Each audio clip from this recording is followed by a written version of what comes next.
Alors dans cette vidéo, j'interviens dans un supermarché parce que le client donc se plaint qu'il y a de l'eau qui coule dans l'allée à proximité d'un linéaire positif. Donc cette panne, je n'ai pas pu donc la supprimer parce que la fuite je l'ai localisée, mais pour moi la fuite est complètement inaccessible, en tout cas au niveau de la réparation. Et donc c'est une panne qui est très frustrante parce que on voit le problème mais on ne peut pas le résoudre. Donc là j'ai une petite flaque d'eau qui sort de ce bac là. On la voit la flotte là. Donc moi ce que je fais, parce qu'à force de faire des fuites, je commence à connaître la technique. Donc souvent les fuites on les a sur la jonction des bacs. Mais là qu'est-ce qu'on voit là? Qu'est-ce qu'on constate? On constate que bon, il n'y a pas un pet de flotte sur le côté là. Ici ça coule. Là il y a un petit peu d'eau là, mais bon c'est vraiment que dalle. Donc de l'autre côté du bac,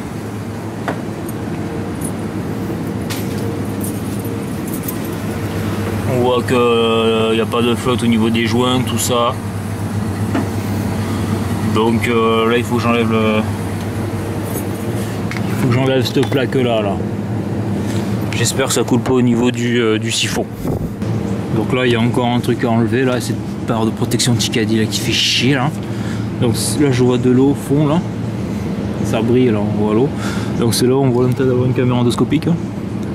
Ça évite de tout démonter, voir un petit peu où est le problème. Parce que là je démonte ici et peut-être que c'est par là. Bon, moi je vois pas d'où vient l'eau, tu vois. D'où l'intérêt de cette putain de caméra endoscopique.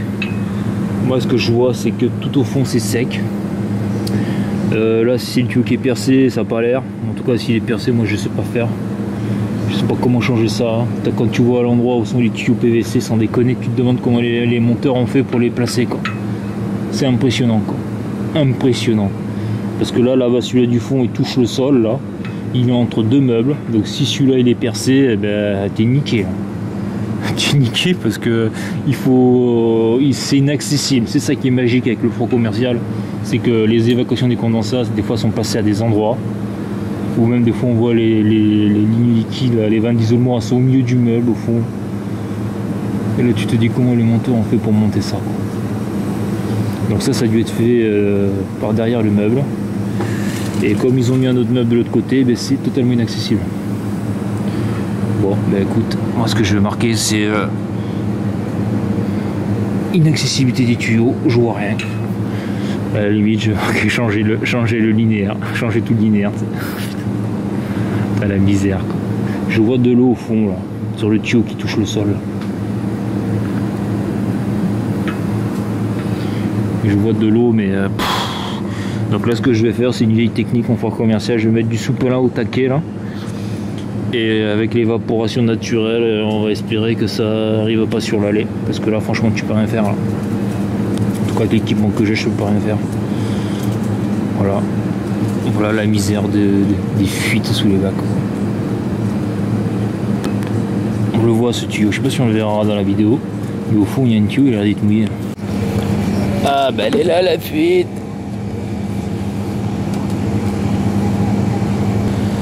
Ouais donc là j'ai trouvé une fuite là. Donc là on est sous le... On voit il y a un écoulement là. Donc là on est sous le siphon. Donc moi je suis pas magicien. J'y ai pas accès. Mais sans déconner, comment ils ont fait pour mettre ce putain de PVC sous le bac quoi. Donc c'est là où tu vois vraiment l'intérêt de faire du montage. Parce que là pour moi c'est magique là. Je sais pas comment le mec a fait pour poser son truc là. Putain c'est hallucinant quoi, ces putains de bacs positifs. Donc là il y a une fuite inaccessible. Ouais. Bah, allez je vais foutre du soupelin. Je vais mettre au taquet de soupelin dessous pour que ça absorbe et je vais marquer que c'est inaccessible. En tout cas moi je sais pas faire. Parce que là le siphon il est au milieu là. Donc il est vieux le bac hein. Le bac il doit pratiquement avoir une vingtaine d'années là, l'âge du magasin. Bon. Donc là tu vois là ce meuble là. C'est un meuble surgelé donc de l'autre côté on peut pas y accéder. Super. Donc voilà la big technique. Ça j'ai déjà vu un collègue le faire ça. Donc tu mets du soupelin là tout le long là. Donc si c'est une petite fuite, ça va absorber, ça va s'évaporer avec le temps. Donc après, si tu sais, si tu fais du montage de linéaire comme ça, là, linéaire positif, là, franchement, il faut me dire comment est-ce que les mecs font pour réussir à foutre le PVC là-dessous, quoi. Parce que là, moi, je sais pas, là. Franchement, je sais pas. Donc là, j'ai laissé ça comme ça. Hein.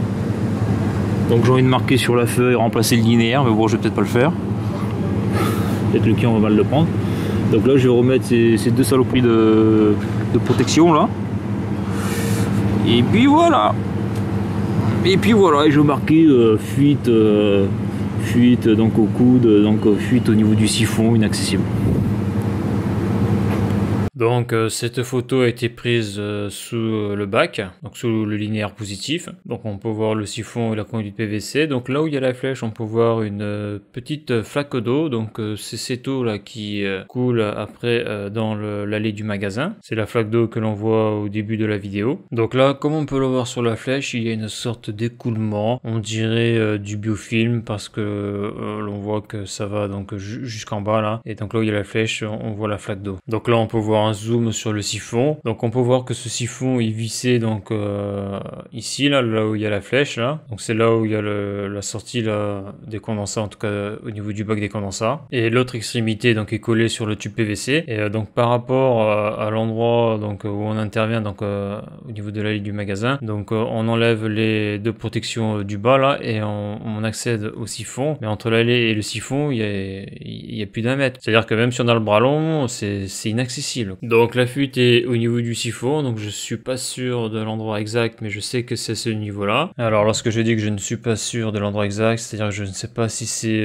au niveau de l'endroit où on visse, ou alors au niveau du siphon, là on voit qu'il y a 2 pièces collées, donc c'est peut-être de là d'où vient la fuite. Mais là je suis pas sûr, je suis loin, je vois mal. Derrière ce meuble-là, on ne peut pas y accéder parce qu'il y a un autre meuble, et sur le côté à droite, il y a aussi un autre meuble. Donc la grande question c'est de savoir comment est-ce que l'on fait pour intervenir sur ce siphon-là, voire le changer. Car il y a des meubles où les siphons sont beaucoup plus accessibles que ça. Donc ce meuble là il a une vingtaine d'années voire plus. Donc voilà, donc ce que j'ai marqué sur mon bon d'intervention là, c'est que bon, pour moi le siphon est inaccessible et que après eh bien il faut envoyer un monteur hein, parce que les monteurs c'est eux qui l'ont posé ce siphon là, donc ils doivent savoir de quelle manière il faut opérer pour changer ce siphon, parce que moi je ne sais pas. Donc si tu sais comment on fait pour intervenir sur ce type de siphon là par rapport à l'emplacement qui est pour moi complètement inaccessible, donc il y a peut-être des techniques hein, que je ne connais pas, car bon, faut savoir, moi je n'ai jamais fait de montage en froid commercial, hein. Et bien tu peux les laisser donc sous la vidéo dans les commentaires. Voilà, parce que la petite technique des soupalins là, ce que j'ai mis là, des papiers absorbants, bon ça n'a pas marché, hein. 2 jours après le client rappelait pour le problème de fuite d'eau des condensats dans l'allée du supermarché. Donc voilà, donc si tu as aimé la vidéo, n'hésite pas à la liker et à la partager, à bientôt pour une prochaine vidéo.